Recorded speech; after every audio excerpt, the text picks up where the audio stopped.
same way for years and years and years, except the economic hitmen have got better and better and better. Then we come up with, very recently, what happened in Venezuela.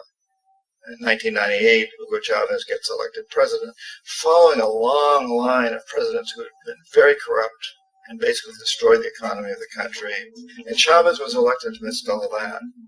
Chavez stood up to the United States, and he's done it primarily demanding that Venezuelan oil be used to help the Venezuelan people. Well, we didn't like that in the United States.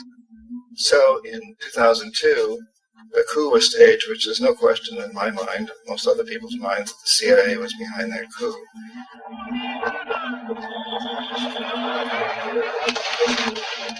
The way that that coup was fomented was very reflective of what Kermit Roosevelt had done in Iran, of paying people to go out into the streets, to riot, to protest, to say this Chavez is very unpopular. You know, if you can get a few thousand people to do that in television, you can make it look like it's the whole country, and things start to mushroom. Except in the case of Chavez, he was smart enough, and the people were so strongly behind him that they overcame it, which was a phenomenal moment in the history of Latin America.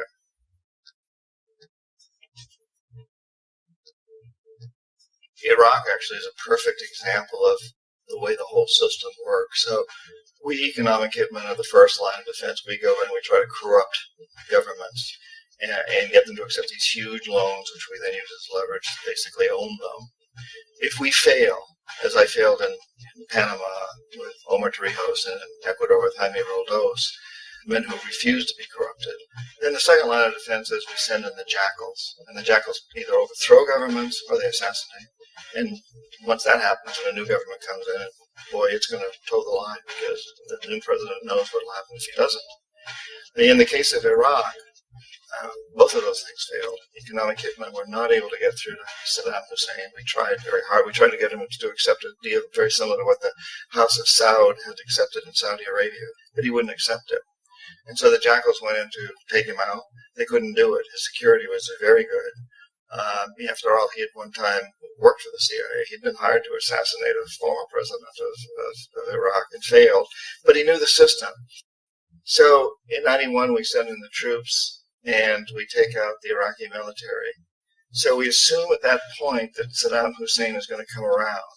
We could have taken him out, of course, at that time, but we didn't want to. He's the kind of strong man we like.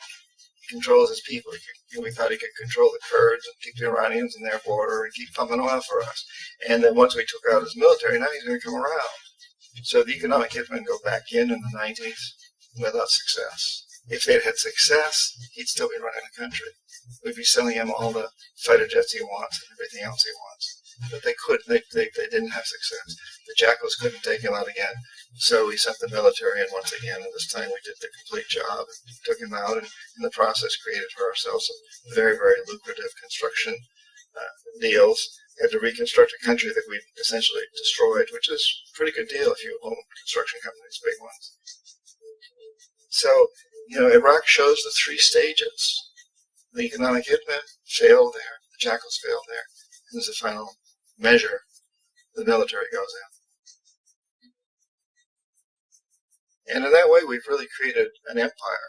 But we've done it very, very subtly. It's clandestine. All the empires of the past were built on the military. And everybody knew they were building them. So the British knew they were building it. The French, the Germans, the Romans, the Greeks. And they were proud of it, and they always had some excuse, like spreading civilization, spreading some religion, something like that. But they knew they were doing it. We don't. The majority of the people in the United States had no idea that we're living off the benefits of a clandestine empire, that today there's more slavery in the world than ever before.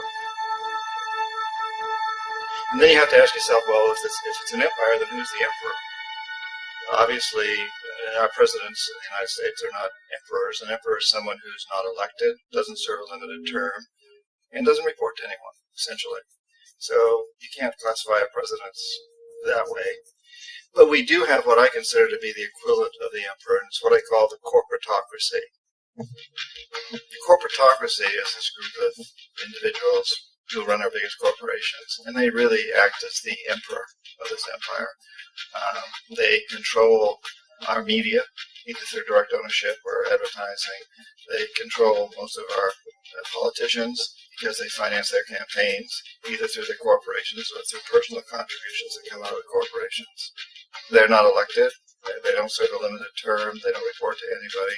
And at the very top of the corporatocracy, you really can't tell whether a person's working for a private corporation or the government because they're always moving back and forth.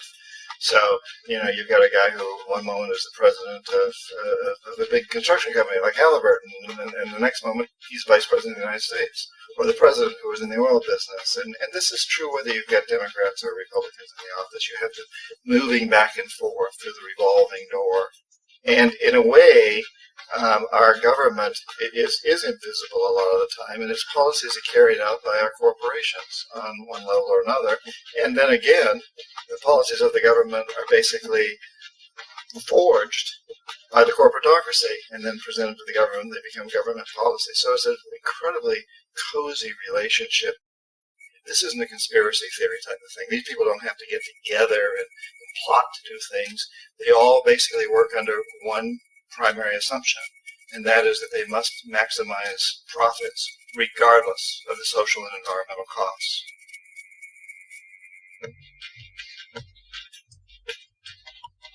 This process of manipulation by the corporatocracy through the use of debt, bribery, and political overthrow is called globalization. Just as the Federal Reserve keeps the American public in a position of indentured servitude through perpetual debt, inflation, and interest, the World Bank and IMF serve this role on a global scale. The basic scam is simple. Put a country in debt either by its own indiscretion or through corrupting the leader of that country, then impose conditionalities or structural adjustment policies, often consisting of the following. Currency devaluation. When the value of a currency drops, so does everything valued in it. This makes indigenous resources available to predator countries at a fraction of their worth. Large funding cuts for social programs. These usually include education and healthcare, compromising the well-being and integrity of the society, leaving the public vulnerable to exploitation. Privatization of state-owned enterprises. This means that socially important systems can be purchased and regulated by foreign corporations for profit. For example, in 1999, the World Bank insisted that the Bolivian government sell the public water system of its third largest city to a subsidy of the U.S. corporation Bechtel.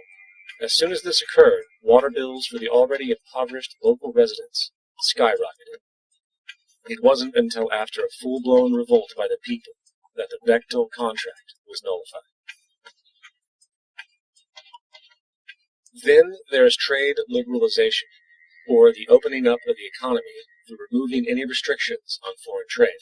This allows for a number of abusive economic manifestations, such as transnational corporations bringing in their own mass-produced products, undercutting the indigenous production, and ruining local economies. An example is Jamaica, which, after accepting loans and conditionalities from the World Bank, lost its largest cash crop markets due to competition with Western imports. Today, countless farmers are out of work, for they are unable to compete with the large corporations. Another variation is the creation of numerous seemingly unnoticed, unregulated, inhumane sweatshop factories, which take advantage of the imposed economic hardship.